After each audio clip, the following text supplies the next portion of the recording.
जटाग्रविग्गलज्जलं प्रवाहभावितस्कले कले बलं बलं वितं दुर्गमालिकां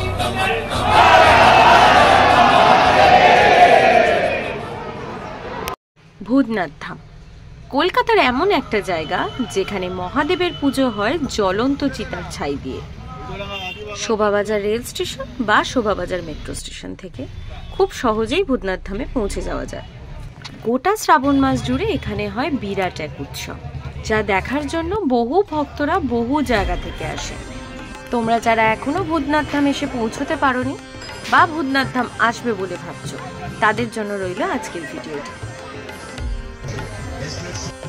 সাধারণ সময়ের পুজো রীতি আর শ্রাবণ মাসের পুজো রীতির মধ্যে কিন্তু বিস্তর ফারাক রয়েছে। শ্রাবণ মাসের পুজো রীতি স্টেপ বাই স্টেপ এখানে দেওয়া থাকলো। এতদূর তো চলে এলাম, চলো ভেতরে ঢুকে দেখা যাক কতটা কি ভিড়, আদৌ ঢুকতে পারি কিনা।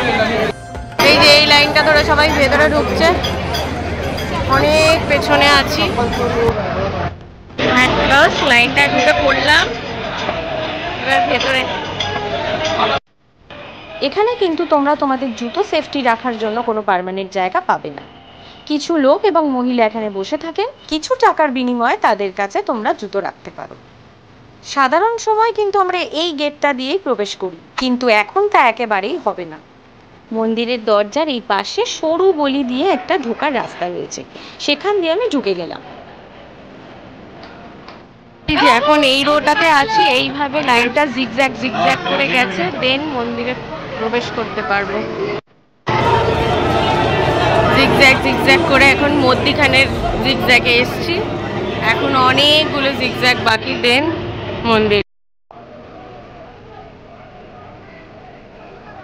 এতক্ষণ লাইনটা ঘোরার পরে এবার প্রবেশ করেছি মূল মন্দিরে, আর ঠিক তারপরেই শুরু হলো প্রচন্ড ঠেলাঠেলি। কিন্তু এতক্ষণ লাইনে দাঁড়িয়েও দেখা মিলল না ভূতনাথ বাবার। মন্দিরের গেট তালাবন্ধ, আর মন্দিরের বাইরের এই জায়গাটি পুরোটাই ছিল জলমগ্ন। বেরোলাম ভূতনাথ মন্দির থেকে, এবার যাবো মোটা বাবার মন্দির। আমার এক্সপিরিয়েন্স থেকে আমি একটাই কথা বলবো, যারা অনেক দূর থেকে ভূতনাথ বাবাকে একটু দর্শন করার জন্য আসছো বা আসবে বলে ভাবছো, তারা কিন্তু এখন দর্শন করতে পারবে না। তাই তোমরা নর্মাল সময় আসলে খুব ভালো হবে। ভূতনাথ বাবার মন্দিরের উল্টো দিকের রাস্তা দিয়ে কিন্তু যাওয়া যায় মোটা বাবার মন্দির। মোটা বাবা এখানকার খুব জাগ্রত এক মহাদেব, তাই তোমরা যখন ভূতনাথ বাবার মন্দিরে আসবে তখন অবশ্যই মোটা বাবার দর্শন করে যাবে। মোটা মহাদেবের এই মন্দির শোভাবাজার চত্বরের সব থেকে প্রাচীন মন্দির, আর এই মন্দিরের রয়েছে অদ্ভুত কিছু অলৌকিক ইতিহাস।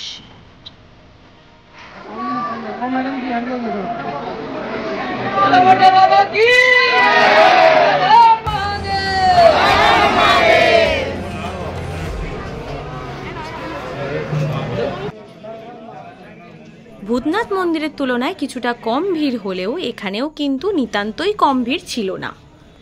তবে মোটা বাবার কাছে এলে তোমরা অবশ্যই মোটা বাবাকে দর্শন করতে পারবে এবং মোটা বাবার কাছে পুজোও দিতে পারবে। আই থিঙ্ক আমি তোমাদের এতক্ষণে সমস্ত ইনফরমেশন দিয়ে ফেলেছি।